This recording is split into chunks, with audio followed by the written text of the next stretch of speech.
Hola, ¿qué tal, apreciados estudiantes? Me alegra mucho saludarles. El día de hoy vamos a continuar con nuestras sesiones muy importantes y esta sesión hace referencia al ensayo. Ustedes se van a preguntar, pero ¿por qué es tan esencial el ensayo en la escritura académica? Y les voy a contar que en la universidad, uno de los mayores escritos que se emplean y que la mayoría de los docentes tienen la tendencia a mandarles a escribir a los estudiantes son ensayos. Y el ensayo, pues, no es un concepto que surge de la noche a la mañana, no es un género discursivo que se presenta del momento, sino que el ensayo tiene una historia, y esa historia, pues tenemos que conocerla en parte, ¿no? En grosso modo, podríamos encontrar, digamos, como la reunión de lo que tiene que ver el concepto de ensayo en algunas palabras. Y vamos a empezar por, en primer lugar, manifestar que históricamente el ensayo no tenía esa noción de género discursivo que tenemos hoy en día, es decir, no estaba encontrado o radicado en una tipología textual, sino que a través de los tiempos, más o menos en el año 1500, se empezó a dar ese género del ensayo a partir de algunos humanistas, no queriendo desconocer que anteriormente, desde hace cientos de miles de años, ya se hacían reflexiones de tipo axiológico, reflexiones de tipo ontológico, en donde el ser primaba. Pero estas reflexiones filosóficas, discursivas, eminentemente críticas, se empezaron a dar ya un poco más tardías en el año 1500 con un autor muy importante, Michel de Montaigne. Este autor, él destaca lo que es el proceso del ensayo como un género discursivo en el cual se empieza a dar un revolcón en la escritura, podría decirse. ¿Y por qué un revolcón en la escritura? Porque recordemos que durante la Edad Media, que fueron 10 siglos de oscuridad, más o menos, en donde predominaba la religión tradicional, la religión, la ciencia y la magia, no se permitía, digamos, el experimentar otro tipo de escritura. Y cuando hablo que no se permitía experimentar era porque la mayoría de los libros de aquella época eran destinados a la ciencia únicamente o a la religión. Y digamos que los procesos de escritura estaban coartados. Siempre se escribía, lógicamente, pero no había un proceso en donde realmente se estructurara un texto, una noción diferente a lo que se pretendía. Habían textos como las cartas, documentos como eh, eh, tipo expositivo, pero no teníamos en cuenta esta noción del ensayo. Entonces, el ensayo no es un concepto que surge de ahora, de la modernidad o la época contemporánea, sino que se va dando paulatinamente. Y los primeros ensayistas, pues, surgen en la Biblia, ¿cierto? Cuando son los proverbios son los que nos empiezan a dar esa cuenta axiológica, esa cuenta cargada de valores, pero ya en el año 1500 se empiezan a darse cuenta los humanistas que es necesario despertar frente al letargo que tenían y frente a esa herencia impositiva que les habían dado las sociedades dominantes.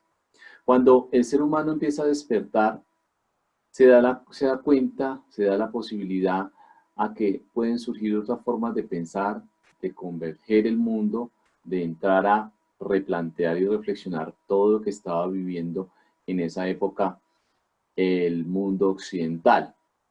Y en el mundo occidental se presentaron un sinnúmero de situaciones que el ser humano empezó a replantear, esa dicotomía entre riqueza-pobreza, esa dicotomía entre sociedad marginada y sociedad opulenta. Entonces es cuando el ser humano dice, no, aquí hay algo que está al revés, algo que está girando diferente, y el devenir del ser humano se ha transformado, se ha modificado, en su situación intelectual. Y como ya hemos tenido la posibilidad de crecer en la situación intelectual, pues empecemos a postular nuestra propia escritura, porque como les digo, la escritura era únicamente destinada a ciertos fines. Y esta escritura un poco más reflexiva, más crítica, más introspectiva, que iba lógicamente a la filosofía y a la crítica, no era posible, porque se veía como que no era válida, dado que pues muchos de los conceptos del ensayo que se ven en el ensayo, pues también tienen un poco una carga de subjetividad. Y ya lo habíamos dicho que la subjetividad es cuando pues se incluye la emoción, cuando se incluyen las sensaciones, cuando se incluyen todos los aspectos en que el ser humano tiene la posibilidad o la tendencia a reflexionar sobre sí. Eso se llama subjetividad. Pero no obstante, ese plan textual no se había definido, ¿cierto? No se había definido en su totalidad, era como un plan abierto. Los autores lo que hacían era disertar en sus reflexiones sobre ciertas situaciones que se presentaban en el mundo de aquella época.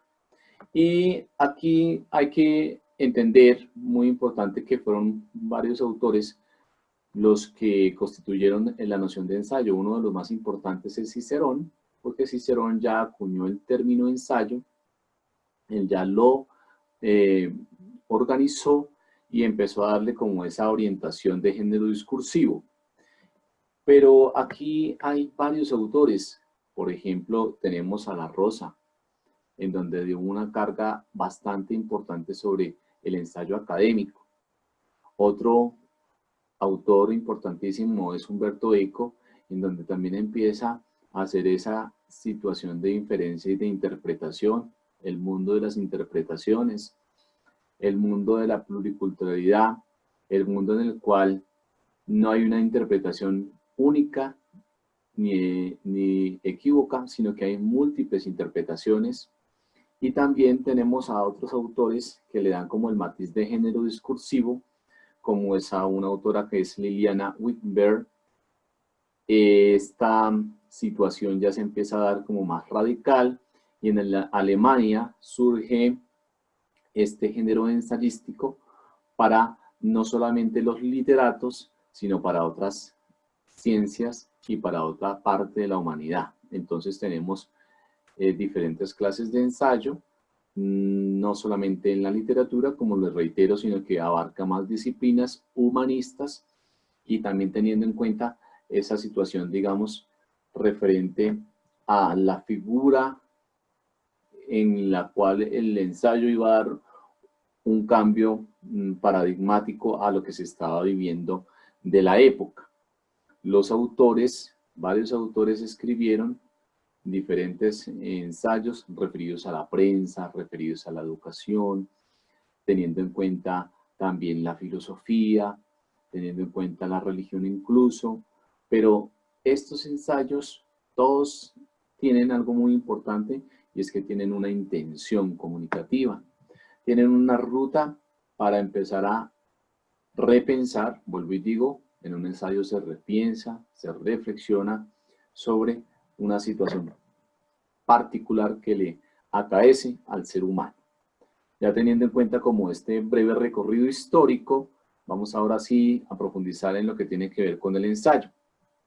Nuestro objetivo general para la sesión de hoy, vamos a conocer qué es el ensayo, qué es un ensayo, ya en términos prácticos de la vida que nos corresponde. Entonces, al finalizar la sesión, vamos a comprender el ensayo, ¿cierto? Vamos a estar en la capacidad de tener ciertos elementos que nos van a permitir a nosotros constituir un ensayo. Entonces, definir qué es un ensayo. Ensayo viene de la palabra intento en Alemania, intento en alemán. Entonces, cuando hablamos de ese ensayo es un intento. Y ya vamos a mirar más términos. ¿Qué podemos definir con el ensayo? Explicar, establecer las características principales de ese ensayo que queremos hacer para poder elaborar nuestro trabajo de la sesión número 5, de la lección número 5, explicar la estructura del ensayo, cómo está constituido y, lógicamente, apoyarnos en citas y referencias para poder pues, hacer un ensayo correspondiente. Entonces, ahora sí, vamos a hacernos esa pregunta. Vamos a reflexionar, vamos a filosofar. ¿Qué podrá ser el ensayo? El ensayo, entonces, como lo reitero, viene de ese concepto alemán intento. Puede ser una salida, ¿cierto?, a la escritura. Puede ser el término, como lo decimos cuando vamos a ensayar, es vamos a hacer algo experimental. Vamos a través de la prosa, que es de lado a lado, renglón a renglón. Vamos a poder seguramente expresarnos con una situación particular, ¿cierto? Entonces, el ensayo genera o provoca muchos conceptos que acuñamos, y es que también tiene una carga bastante subjetiva de libertad cuando yo tengo la posibilidad de expresarme de una manera menos rigurosa, menos tácita, entonces lo vamos a tener en cuenta. Para un autor como La Rosa, que en el 2003 en sus libros nos muestra o nos sintetiza lo siguiente: voy a usar el ensayo como un pretexto para problematizar la escritura académica, o mejor, para problematizar el modo como las políticas de verdad dominantes en el mundo académico y las imágenes de pensamiento y del conocimiento dominantes en el mundo académico imponen determinados modos de escritura y excluyen otros en ellos el ensayo. Entonces La Rosa dice, un momento, hay una sociedad dominante, una sociedad en la cual nos ha dicho, sí, si usted escribe esto es válido porque tiene un sustento. Si usted escribe esto es válido porque tiene una investigación de por medio y ha estado en la academia. Pero si usted escribe un ensayo, seguramente para la academia no es importante, no era tan esencial el ensayo, porque, vuelvo y lo digo, lo veían por el punto de vista de la subjetividad, de las emociones, no de la parte objetiva, ¿cierto? Pero hoy en día, ¿en qué se ha constituido ese ensayo? Que tiene esos dos tipos de carga, la subjetiva y la objetiva. Hoy vamos a ver dos tipos de ensayo, y lo voy a recordar 2 o 3 veces para que ustedes lo tengan presente, y es que el ensayo que los dos tipos de ensayo, dos modelos de ensayo que vamos a ver hoy es el de René Descartes, que se llama el ensayo cartesiano, desde el método cartesiano, y el ensayo hegeliano, un autor que se llama Hegel, un filósofo, Hegel, de Alemania, con el método dialéctico. Entonces, el ensayo dialéctico, esos dos tipos de ensayo, el cartesiano y el dialéctico. Al finalizar la sesión, ustedes van a comprender esos dos tipos de ensayo. Y quiero que entonces tengamos en cuenta la estructura, ¿cierto? Entonces vamos a recordar esas situaciones. ¿Qué tipos de ensayo hay? Que son dos. ¿Cuál es su estructura? Es decir, ¿cómo vamos a escribirla? ¿Y qué podemos encontrar allí? El ensayo, entonces, lo vamos a tener en cuenta para problematizar una situación que le acontezca al ser humano. Por lo general, como vamos a reflexionar, sea para siempre girarlo en torno positivo, o para hacer una crítica de esa situación que se presenta, o qué es lo que nos está presentando. Entonces voy a hacer un ejemplo.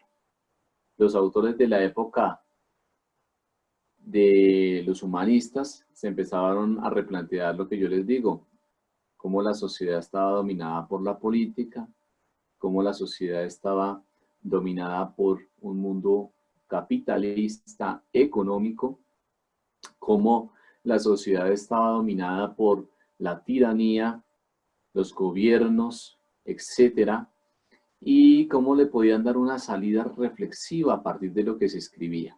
Entonces, si hacemos como la reunión o el tótem de todas estas situaciones, nos permitimos comprender aquí que hay mucha tela por cortar, ¿cierto? Ahora bien, ¿cómo vamos a estructurar el ensayo? Este es un bosquejo, pero voy a reiterar, les cuento, dos tipos de bosquejo de ensayo, ¿cierto? Entonces, el primero que es el cartesiano y el dialéctico. Y la estructura general, esta sería como una estructura general. Siempre particularmente vamos a tomar un tema de inicio, el tema acá va al contrario, tema de inicio. Un tema que genere una sensación de reflexión, una sensación de una situación que no nos parece o que nos puede parecer mejor, ¿cierto? Pero no solamente siempre son problemáticas, ¿no? Porque en el caso del trabajo, por ejemplo, tiene que ver con la oralidad, que ahora vamos a hablar un poquito del trabajo, y pues ahí también puede haber una problemática, pero vamos a mirarla como le damos una salida más efectiva con el tema del ensayo. Vamos a suponer entonces, por ejemplo, una problemática que es la migración venezolana o la migración de cualquier otro país o habitantes de ese país. Entonces, ese sería el tema general. ¿Está viviendo una situación polémica? Claro que sí. ¿Está viviendo una situación en la cual tengamos la posibilidad de reflexionar? Claro que sí, desde luego que sí. En ese orden de ideas, entonces, vamos a establecer una tesis. Siempre, establecemos una introducción. Yo les manifiesto que no podemos entrar sin una introducción, sin un contexto, sin darle al lector un abrebocas de lo que estamos trabajando. Por eso, al lector tenemos que darle como esa primera lectura de lo que estamos pensando nosotros, para posteriormente, en otro párrafo, proporcionar la tesis de ese ensayo. Recordemos que la tesis se puede establecer en cualquier parte del ensayo, pero siempre vamos a tener en cuenta que la tesis la debemos postular. ¿Qué es una tesis? Decíamos que en primera instancia, en un escrito, ¿cierto? En un escrito de 2, 3 o 4 cuartillas, es decir, páginas, la tesis se convierte en una afirmación. Esto, por favor, que quede claro, porque lo tendemos a confundir. Sí, puede ser que sea una monografía en un texto más grande, ¿no? Un trabajo de grado.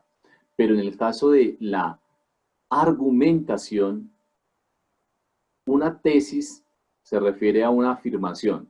Ejemplo, el centro del universo es Dios. Estoy diciendo algo contundente, que más adelante lo puedo hacer con corroborar con argumentos. La tesis por ende también se refiere o se puede entender como una hipótesis. Por ejemplo, una posible pregunta, ¿cierto? Que yo me formule. No necesariamente tiene que dar lugar a una respuesta. Puede que no, puede que sí. La idea es reflexionar, ¿no? Entonces, por ejemplo, ¿cómo se puede establecer las diferentes estrategias para alcanzar un mejor hábito de estudio? Ahí podríamos tener una tesis, es decir, una pregunta, una hipótesis que puede ser deductiva o puede ser inductiva. Pero tengamos en cuenta que no se nos puede olvidar ese término de tesis. La tesis es una afirmación. No todas las afirmaciones son válidas, decíamos, porque entonces se convertirían en falacias. ¿Qué es una falacia? Es un falso argumento, ¿cierto? Entonces, no podemos decir, por ejemplo, que todas las afirmaciones son válidas. Por ejemplo, las mujeres al volante son peligrosas. Sería una afirmación, ¿cierto? Pero no sería válida porque yo estoy diciendo que todas. Entonces, habría que hacer la excepción, ¿cierto? Habría que hacer la investigación. No se nos puede olvidar, y más adelante voy a recordar, que es una tesis nuevamente que tiene que ver con la argumentación, ¿listo? Luego de establecer ya la introducción de ese tema general importante problemático, que nos permita reflexionar, que nos permita dar una mirada crítica, que nos permita tener una intención comunicativa, voy a manifestar el desarrollo de ese trabajo, de ese ensayo. Lo puedo hacer mediante argumentos, ¿cierto? Y un argumento importantísimo, que también lo voy a recordar, son los argumentos de autoridad, que se basan en, valga la redundancia, en autores, en personas experimentadas que ya han tenido un bagaje de conocimiento, que ya han estado investigando y que tienen los sustentos o soportes a esas bases que nosotros queremos constituir. Entonces, ¿qué será la base? La base, si yo ya planteé la afirmación, el centro del universo es Dios, y voy a reflexionar sobre esta situación, voy a generar mi argumento de autoridad. Pero para tener argumentos son también se constituyen en la base, que son las razones por las cuales yo voy a defender esto que estoy diciendo. Bien sea en un ensayo, también yo puedo utilizar esta parte, esta estructura argumental, ¿cierto? Puedo hacer la diferenciación empezando a emplear razones por las cuales quiero hacer eso. Lo voy a apoyar de una garantía. La garantía son los ejemplos ya sintetizados en la realidad, y le voy a apoyar de un respaldo, es decir, de un autor o dos o tres que ya han tenido procesos de investigación, que ya han tenido maduración de los conceptos, no instituciones. ¿Y por qué no instituciones? Porque los autores le dan más peso porque han particularizado, no han pasado la parte de la universalidad ni de la generalidad, sino que han particularizado esas situaciones polémicas de la vida. Por eso, por esta razón, tenemos esa base de argumentos. Pero también en un ensayo puedo incluir otro tipo de argumentos, argumentos de experiencia personal, argumentos emotivo-deductivos, etcétera, entre otros. Recordemos entonces, si yo planteo mi tesis, que es una afirmación, vuelvo y lo reitero, en un párrafo o dos párrafos, la tengo que sustentar mediante unas razones, un apoyo ejemplificado, ilustrado y un respaldo que puede ser uno, dos o tres autores. ¿Y cómo los planteo? Según Pepito Pérez y el año, de acuerdo con Pepito Pérez, en desacuerdo con Pepito Pérez, para Pepito Pérez, o Pepito Pérez afirma que, ¿cierto? Pepito Pérez afirma que 2003. Perdón, Pepito Pérez 2003 afirma que. Ahí tenemos esa manera de incorporar a los autores. Vuelvo y lo reitero. Tomamos el autor, empezamos a darle ese respaldo, entonces vamos a suponer el tema de migración venezolana y me voy a inventar aquí algunos autores, aunque lógicamente ustedes no se van a inventar, ustedes van a consultar. De acuerdo con Nicolás Maduro, quien afirma que, ¿cierto? Y tomo textualmente esa idea. En desacuerdo con Nicolás Maduro, tal cosa, ¿cierto? Para Nicolás Maduro es, según Nicolás Maduro, tal cosa. Siempre recordemos el año, ¿no? Y le doy mi apoyo bibliográfico, en donde yo he consultado, aparte de estas situaciones, mucha más bibliografía o libros. ¿Qué tipo de ensayo existen? Entonces, el primero y el más importante que se dio para los antiguos fue el científico, porque en el científico, digamos que reposaba todo lo que tenía que ver con esos proyectos que se estaban haciendo y que se hacen. El literario ya era más recreativo, más de ocio, más de una lectura deferente, una lectura que no era necesaria llevarla totalmente a su publicación, sino que si quería la persona, pues lo publicaba, y si no, pues simplemente era para reflexionar. Pero también pues abarca otras disciplinas, otras transdisciplinariedad como la filosofía, y los filósofos sí que han sido escritores de bastantes ensayos. La historia, porque a partir de la historia, como les digo, se empieza a dar esos diferentes matices que ha tenido de fulgor, de esplendor, de descubrimiento, pero también de hermetismo, de no libertad, etc. Y de política, porque la política ha transversado todo el ser humano en todos los aspectos, ha sido como un ser político, en donde ese ser político ha sido no solamente como el arte de servir y servirse de ello también, sino que mucha gente se sirve de la política y por eso también se reflexiona. La ciencia y la moral, entonces la parte axiológica, la religión, entre otras disciplinas.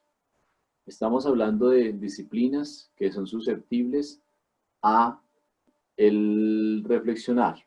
No todas las disciplinas se pueden reflexionar. Por ejemplo, no podemos decirle a un ingeniero civil que haga un ensayo sobre la estructura de un edificio, pero sí podría ser un ensayo referente a cómo los procesos de adjudicación en una licitación pública se ven influenciados por lo que tiene que ver con la contratación y la desviación o desvirtuación de dineros. Ahí sí podría ser, porque se va a empezar a pensar cómo el ser se ha venido dejando influenciar para que esos dineros se desvirtúen o en pocas palabras se vayan para otro lado, para otro bolsillo, a una situación en donde dejen pues en desolación, en elefantes muertos estas vías que establecen, ¿cierto? O que pretenden establecer. Entonces, estos son los tipos de ensayo que existen, pero habíamos hablado dos modelos, si ustedes se acuerdan, el hegeliano y el de René Descartes. El de René Descartes se llama ensayo cartesiano y el de Hegel se llama ensayo dialéctico, ¿cierto? Del diálogo. Y cartesiano viene del método de René Descartes, donde hablaba del método, donde dice pienso, luego existo, pero también establecía el método científico, ¿cierto? Los pasos del método científico, que no todo era creíble, que había que el beneficio de la duda. René Descartes siempre fue un hombre escéptico y como escepticista, pues no creía nada fácil, tenía que investigar, tenía que tener unas evidencias. Entonces hay esos dos tipos de ensayos, los vamos a recordar.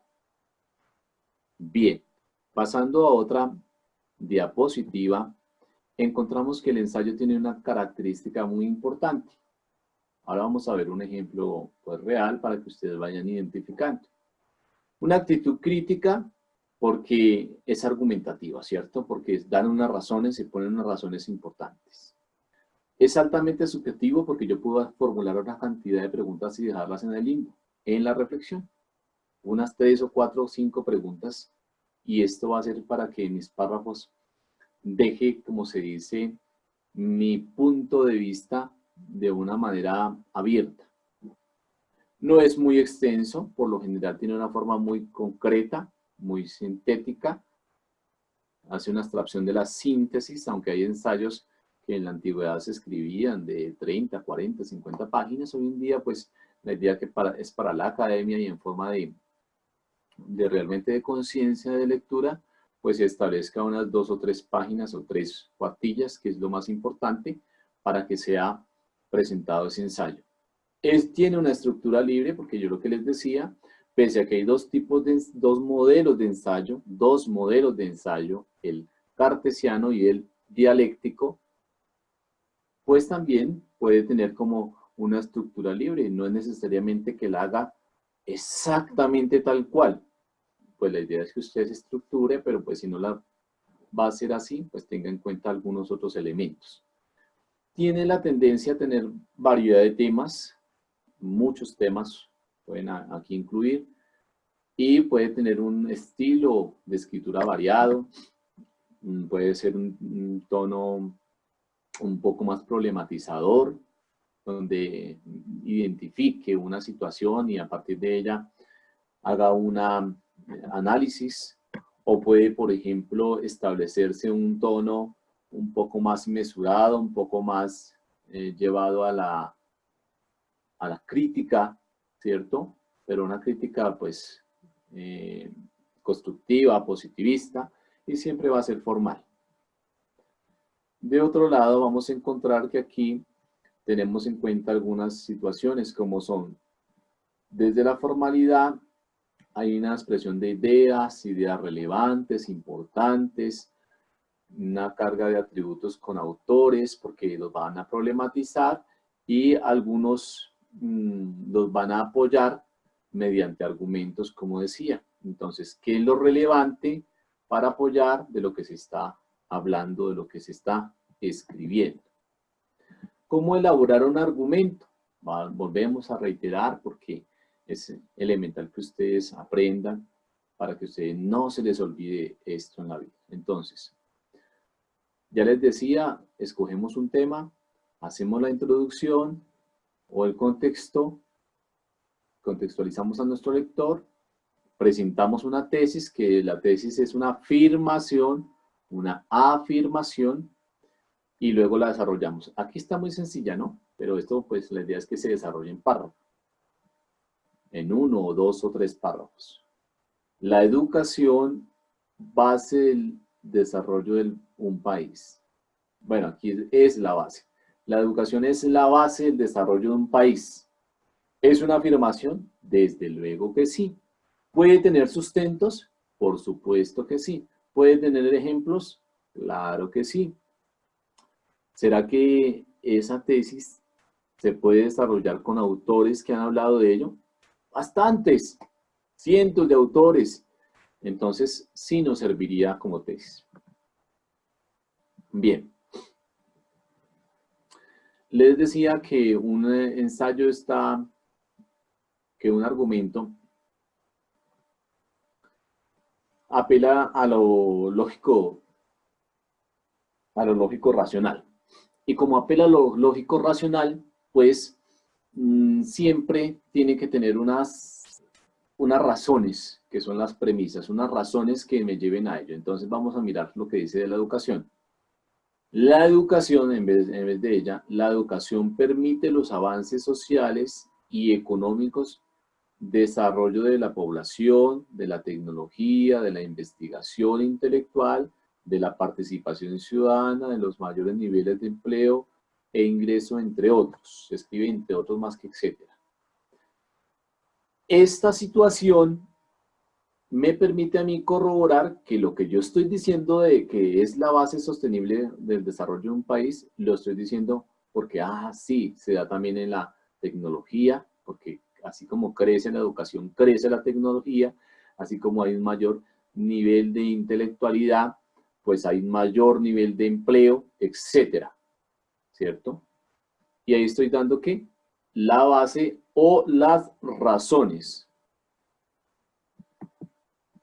Las garantías hacen parte de lo que yo les manifestaba a ustedes, que son como los ejemplos que uno utiliza para ilustrar el tema. Entonces aquí dice, o las razones pero mediante ejemplos, ¿no? O datos, o resultados, o tablas estadísticas, o gráficos que me permiten a mí consolidar más la información. Entonces dice, cuando la educación alcanza un alto nivel en la población, se está frente a un país desarrollado o en vías de desarrollo. Pero aquí pues hace falta cuál es el nivel alto. Entonces podríamos decir, se ha encontrado que el 89% de los ciudadanos educados, porque ha sido una investigación de fondo, ¿no? Eso quiero que lo tengamos muy presente, muy en cuenta frente a todo lo que hacemos. Y hay un respaldo, y el respaldo lo muestran los datos, las estadísticas, lo que yo les decía a ustedes, pero con un autor, de acuerdo con Pepito Pérez, que afirma que en desacuerdo con, según Pepito Pérez, ojo los nombres, ¿no? Y el año correspondiente. Miremos, este es un ejemplo, un modelo de ensayo en los 3 aspectos sencillos. Un modelo pequeño, ¿no? Porque ya vamos a entrar a ver otros modelos. Este es un ensayo un poco más aterrizado a nivel más bajo, no universitario, sino a nivel de estudiantado, de básica secundaria, este pequeño ensayo, pero vamos a ir a ver ya nuestros ensayos ahora un poco más a nivel de la academia. los 3 elementos, los 4 elementos aquí que tenemos subrayados en distintos colores, es lo que les voy a decir más o menos qué es. La educación es una de las bases para el desarrollo de un país, es la tesis, es la afirmación. La va a consolidar mediante unas bases. Ella permite los grandes avances sociales, económicos, desarrollo de la población, etc. Esas son las bases o las razones. Cuando la educación alcanza un alto nivel de población, se está frente a un país desarrollado o en vías de desarrollo. Esas serían los ejemplos o los apoyos. Las estadísticas muestran que los países desarrollados tienen altos índices de escolaridad, serían las garantías y finalmente el respaldo, ¿cierto? Pero ya les manifesté que esta tesis se debe hacer en 1 o 2 párrafos, se debe formular, ampliar, desarrollar, etcétera, y así cada idea, pues, para que ustedes tengan la posibilidad de escribir. Y recordemos lo que habíamos manifestado sobre citas y referencias a nivel bibliográfico, que la cita es indispensable, no se les puede olvidar la cita de los autores. Hay citas directas y hay citas indirectas. Se los recuerdo ¿por qué? Porque sigo encontrando trabajos que no cumplen con los requisitos y lógicamente esto hace que puede ser inclusive hasta la pérdida de la materia, porque les estamos hablando sobre de la materia no, sino del trabajo, perdón. Estamos hablando de las citas directas y citas indirectas. Entonces, siempre se debe citar al apellido, entonces, por ejemplo, Barbero, el año, entonces, de acuerdo con Barbero, 2018, y lo que dijo Barbero, ahí se coloca. Sí, ese es un modelo de cita. Hay otro modelo de cita que yo les decía, si es de mayor a 40 palabras, es decir, un párrafo más grandecito, entonces se cita diferente. Apellido del autor, el año y la página en donde encontró eso, pero se cita al final. Para ello les recomiendo ver el documento nuevamente de Normas APA que se encuentra en el curso de comprensión y producción de textos académicos en donde la he compartido, lección número 2. Tenemos unas condiciones para que se encuentren las citas que siempre van entre comillas, les manifestaba, y que por lo general las decimos desde este ejemplo, según Vanegas, aunque esta página sería al final, ¿no? Al final. El texto es una unidad semántica, etcétera. Según Vanegas, miren, acá al final, y va con una P, porque esta pues era la anterior forma de citar, ahora se coloca con una P. P.55, página 55. Pero esto lamentablemente no se evidencia. No se evidencia cuando estamos haciendo la cita.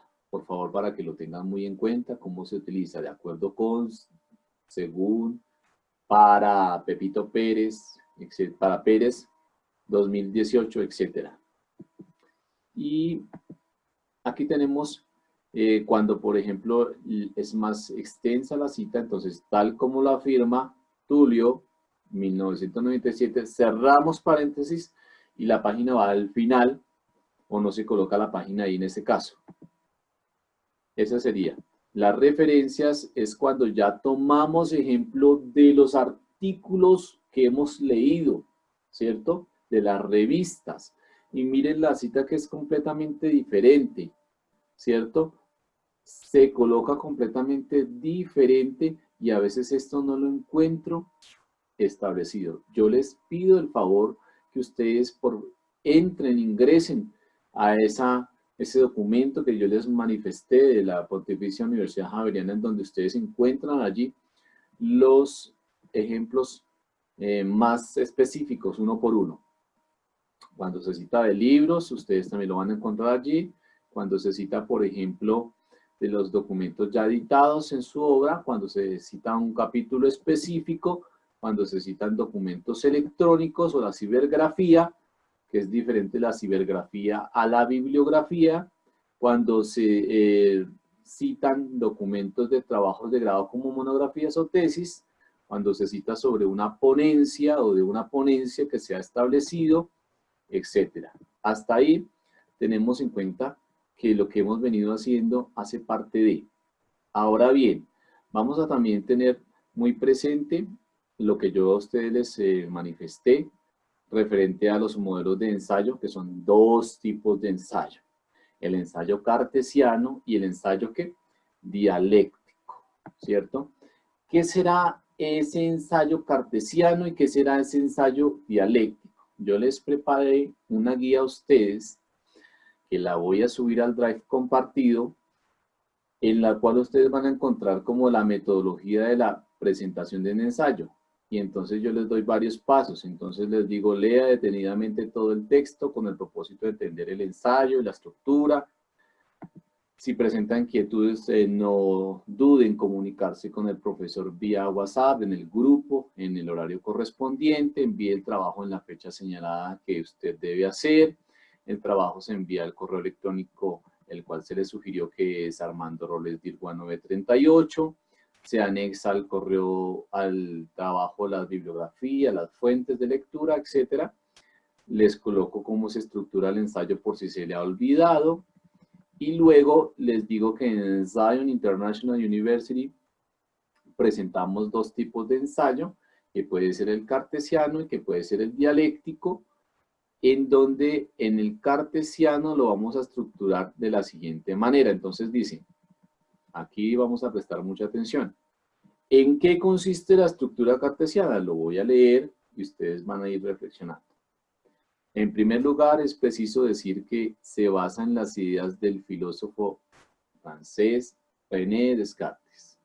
No porque él haya establecido sus parámetros, sino que se inspira en lo que expuso su obra, es decir, el método, ¿cierto? El beneficio de la duda, el discurso del método, etc. Y este ensayo se da de una manera inductiva, ¿cierto? Ya miramos qué será lo inductivo y qué será lo deductivo. Por uno, y esto mismo se replica en las presentaciones orales, en lo que la escasa o nula planificación conduce a exposiciones en las que simplemente se suman a ideas una tras otra, sin la menor conexión lógica, sin un norte claro, ante lo que para el auditorio no se sabe con certeza qué será lo que se dará a conocer. De hecho, todo lo que se señala en este apartado sobre la estructuración de ensayos es aplicable a las exposiciones orales, cuando sí la idea de conocer, dar cuenta de una problemática, lo mejor que decía René Descartes, es comenzar por entender lo más simple para luego dirigirse paulatinamente a lo más complejo. Fijémonos. Entonces, René Descartes empieza con el método a indagar sobre preguntas sencillitas, sobre lo que ve ahí en el entorno, hasta llegar a lo general. Y con el dialéctico es lo contrario, parte de lo general al llegar a lo micro, ¿cierto? Vamos a mirar ejemplos acá. Entonces, esta sería la estructura. Recordemos, establecer una causa del conflicto social versus consecuencia. Entonces, ya no mira la generalidad de cómo el hombre ha determinado una sociedad capitalista, sino que empieza a determinar cuáles son las causas del capitalismo, por ejemplo, versus esas consecuencias. ¿Qué desafíos y alertas tempranas tenemos para atacar ese capitalismo? ¿Cómo reflexionamos desde la teoría y lo vivencial, lo que tenemos alrededor? ¿Cómo puedo integrar la comunidad y el conflicto en ese capitalismo? Es un ejemplo, ¿no? Porque lo podemos hacer con lo, como yo les decía, a ustedes con cualquier situación. Aumento del conflicto, ¿cómo ha aumentado el conflicto mediante ese capitalismo? Entonces, es decir que tenemos una división de temas, muchas situaciones que se presentan en ese tipo de ensayo. Usted también lo puede hacer, su ensayo a nivel cartesiano, o como la estructura que yo le presenté al principio, que es una estructura general basada en argumentos. Y hay un ensayo que yo les decía, que es el dialéctico, que es del filósofo alemán Hegel, y Hegel a nosotros nos manifiesta que este ensayo va de lo deductivo, va de lo general a lo particular, es decir, que ataca, por ejemplo, o reflexiona o problematiza las situaciones que se presentan de generalidad. De generalidad, creo que estoy dejando de compartir la pantalla. Permítame que como que hice aquí una función, reanudar a compartir pantalla. Creo que ustedes no estaban viendo la pantalla, pero me estaban escuchando. Vamos a suprimir aquí las diapositivas. Bueno, yo creo que todavía no me están viendo la pantalla, entonces vamos a compartir la pantalla, pero con lo que estamos viendo de la guía metodológica. Ahora sí. Entonces recordemos que Hegel manifiesta lo deductivo, va de lo general a lo particular, y Hegel lo que dice es, sí, hay unas problemáticas, voy a hablar de esas problemáticas, pero lo voy a hablar de la manera general hasta llegar a lo básico, de cómo ha sido, ¿cierto? Y para Hegel establece entonces, la siguiente estructura. Aquí lo vamos a encontrar. Entonces, Hegel establece la hipótesis. Subamos un poquito aquí. Hegel establece los tres aspectos. Entonces, establece una tesis, ejemplo, beneficios alcanzados con el modelo turístico, ¿cierto? Ya les manifesté que hace pues lógicamente una introducción.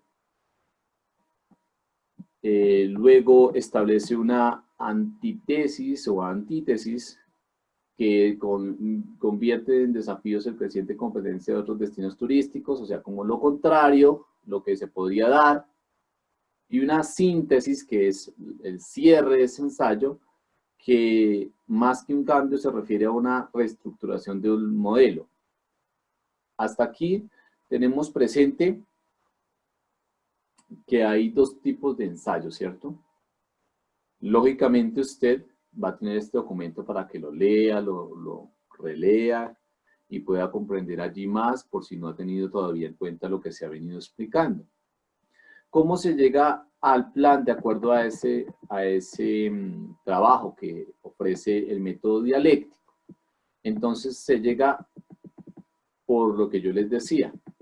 Se hace una introducción, que es la entrada de lo que estamos hablando del texto.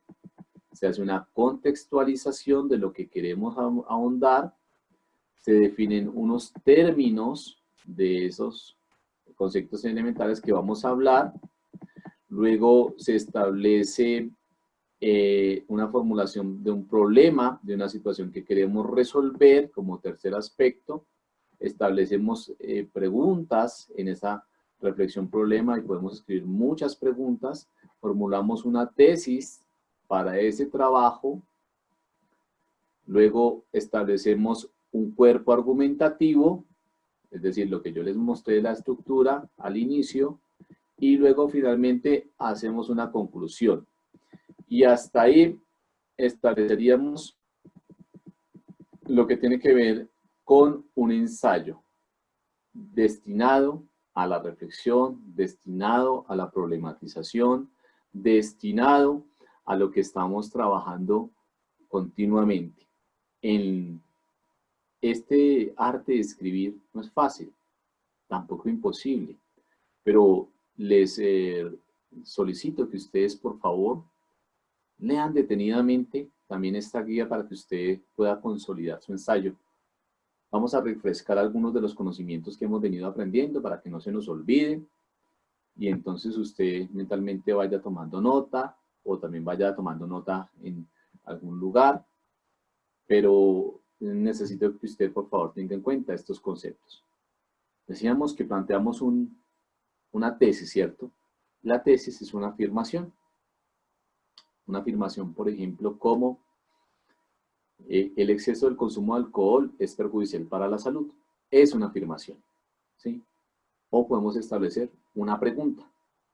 ¿Cómo se puede reducir el consumo de alcohol para lograr mitigar el impacto de la accidentabilidad vial. Ahí estoy formulando una pregunta, ¿cierto? Y también puede ser una tesis o una hipótesis, se conoce. Los argumentos que empleamos son de autoridad, basados en ¿quién? En una persona experta en la materia, en una persona que nos ha dado cuenta de todo un proceso de investigación. Y también, para ir cerrando, decíamos que hacíamos referencias de citas, de documentos, de trabajos de grado o de investigaciones que ya se tenían muy bien organizadas. Entonces, para que lo tengamos muy presente, para que lo tengamos muy en cuenta, porque esa situación nos permite a nosotros llegar a comprender lo que estamos trabajando continuamente. Esa sería como la situación de ensayo. En el documento de Drive compartido de CPTA2 les dejé algunos libros importantísimos y les dejé algunos ejemplos. Aquí vamos a observar un ejemplo de manera rápida, en donde encontramos el ensayo teórico, porque hay varias clases de ensayo, sobre la migración del retorno del principio del rendimiento decreciente. Aquí encontramos que este autor es para este modelo, ¿no? Nosotros no vamos a hacer este modelo, pero les muestro que hay más modelos de ensayos. En este modelo encontramos un modelo en donde se resume el ensayo, que es, se coloca un abstract en inglés, que es el mismo resumen, o en francés, en este caso. Hay una introducción de ese autor, la hace en una página, luego encuentra el modelo de ensayo y finalmente hace una conclusión el autor. Aquí podemos encontrar varias páginas, pero como yo les digo a ustedes, nosotros tenemos que ser muy concretos en nuestro ensayo. Por lo general ya son 3 o 4 cuartillas. Y aquí tenemos otro modelo de ensayo que también va a aparecer en el Drive compartido. Bueno, aquí, espera a ver.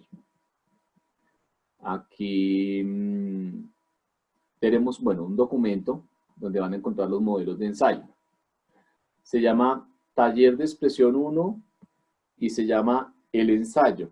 Es todo un librito en donde se encuentra la historia del ensayo, el género que estamos diciendo, el ensayo en la prensa, el ensayo académico, el ensayo teórico, el género discursivo, entre otros aspectos, que también si ustedes lo quieren leer, pues consta de 128 páginas para que ustedes se documenten un poco más de manera particular. Les agradezco el día de hoy pues haber tenido en cuenta esta sesión. Espero que la apliquen, espero que encuentre trabajos que respondan a las expectativas que se tienen.